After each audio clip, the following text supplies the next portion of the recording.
अगर आपकी फूल गोभी की फसल ग्रोथ कम कर रही है या फिर बिल्कुल भी ग्रोथ नहीं कर रही है या फिर आपके जो प्लांट हैं फूल गोभी के वो स्ट्रेस में जा रहे हैं और होने वाले शुरुआती अवस्था में जो हम फर्टिगेशन करते हैं वो सारे फर्टिगेशन भी आपने कर दिए हैं, जैसे NPK 19-19 भी आपने डाल दिया और कॉपर ऑक्सीक्लोराइड का अगर आप फंगिसाइड का ड्रेंचिंग भी आपने कर दिया, निराई गुड़ाई का कार्य भी अगर आपने कर दिया और उसके बावजूद आपकी फूल गोभी जो है वो ग्रोथ नहीं कर रही है या कम कर रही है, तो यकीन मानिए कि आपकी फूल गोभी में या आपकी ज़मीन में माइक्रोन्यूट्रिएंट्स या पोषक तत्वों की कमी है और इसके चलते आपकी गोभी की जो ग्रोथ है वो रुकी हुई है, इसीलिए आपकी गोभी की फसल जो है वो ग्रोथ नहीं कर रही है। तो दोस्तों, अगर आपकी फूल गोभी की फसल भी ग्रोथ कम कर रही है या बिल्कुल भी ग्रोथ नहीं कर रही है या आपके प्लांट्स जो हैं वो स्ट्रेस में जा रहे हैं, तो ये वीडियो आपको कंप्लीट वॉच करना है। कंप्लीट जानकारी आज के इस वीडियो में आपको मिलने वाली है कि कौन कौन से पोषक तत्व व माइक्रोन्यूट्रिएंट्स आपको अपनी गोभी में डालने हैं, जिसके बाद में आपकी फूल गोभी की जो ग्रोथ है वो अच्छी तरह से बढ़नी शुरू हो जाएगी।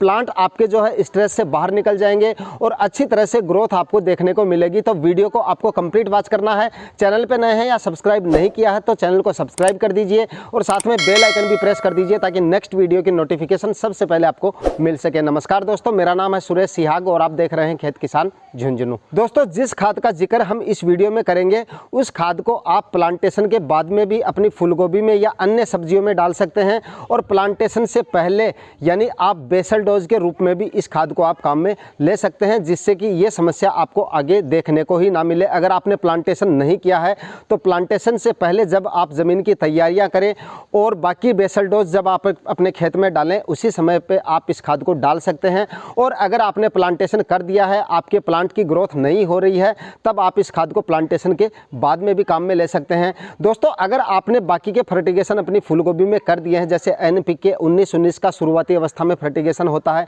यह फर्टिगेशन आपने कर दिया है, निराई गुड़ाई करते समय आपने यूरिया भी उसमें डाल दी है, उसके बावजूद अगर आपकी फूलगोभी की ग्रोथ जो है वो नहीं हो रही है, ड्रेंचिंग वगैरह आपने कर दिए हैं, इसके बावजूद अगर आपकी फूलगोभी की ग्रोथ नहीं हो रही है तो उसमें ज़रूर पोषक तत्वों की कमी है। आपको कुछ माइक्रोन्यूट्रिएंट्स यहाँ पर ऐड करने पड़ेंगे। उसके बाद में आपकी फूलगोभी की जो ग्रोथ है वो आपको काफ़ी अच्छी देखने को मिलेगी। तो दोस्तों, शुरुआत कर लेते हैं। सबसे पहले यहाँ पर आपको कौन सी खाद काम में लेनी है। दोस्तों, यहाँ पर अगर आपकी फूलगोभी की ग्रोथ भी कम हो रही है या बिल्कुल भी नहीं हो रही है तो यहाँ पर आप पावर ग्रो कंपनी की भूमिका के नाम से एक खाद आती है, ये आप काम में ले सकते हैं, जिसके अंदर ह्यूमिक एसिड होता है 10% और समुद्री शैवाल का अर्क होता है 2%। साथ ही दोस्तों, इसमें कार्बनिक पोषक तत्व होते हैं 1%, जिसकी वजह से आपके पौधे का विकास और साथ में जड़ों का जो विकास है वो बहुत शानदार तरीके से होता है। साथ ही ये आपकी जमीन में जल धारण की क्षमता को बढ़ा देता है। साथ ही दोस्तों, ये मिट्टी के सूक्ष्म जैविक गतिविधियों को भी बढ़ा देता है, जिसकी वजह से आपका प्लांट जो है वो काफ़ी अच्छे तरीके से ग्रोथ करने लग जाता है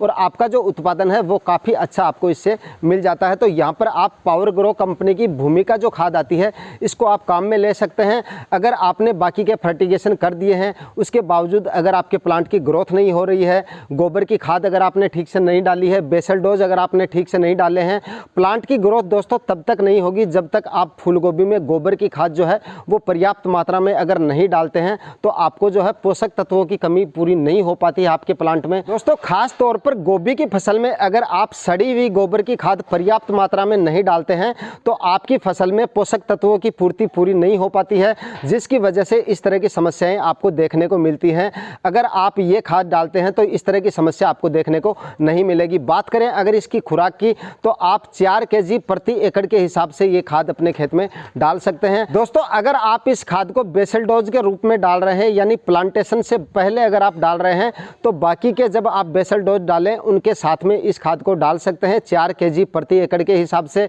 और अगर प्लांटेशन के बाद में अगर आप डाल रहे हैं तो सिंचाई से पहले निराई गुड़ाई करके आप जिस तरह से आप यूरिया डालते हैं छिड़काव विधि से, उसी तरह से छिड़काव विधि से आपको इसको छिड़क देना है और उसके बाद में जो है आप इसकी निराई गुड़ाई करके और उसके बाद में आप सिंचाई कर सकते हैं। ये खाद जो है वो काफ़ी अच्छा काम करेगी, आपके प्लांट की जो ग्रोथ है वो आपको काफ़ी अच्छी देखने को मिलेगी। दोस्तों, आज के वीडियो में इतना ही। वीडियो में दी गई जानकारियाँ अगर आपको इन्फॉर्मेटिव लगी तो वीडियो को ज़्यादा से ज़्यादा लाइक कीजिएगा, शेयर कीजिएगा। मिलते हैं किसी नए वीडियो में नए टॉपिक के साथ, तब तक के लिए जय हिंद।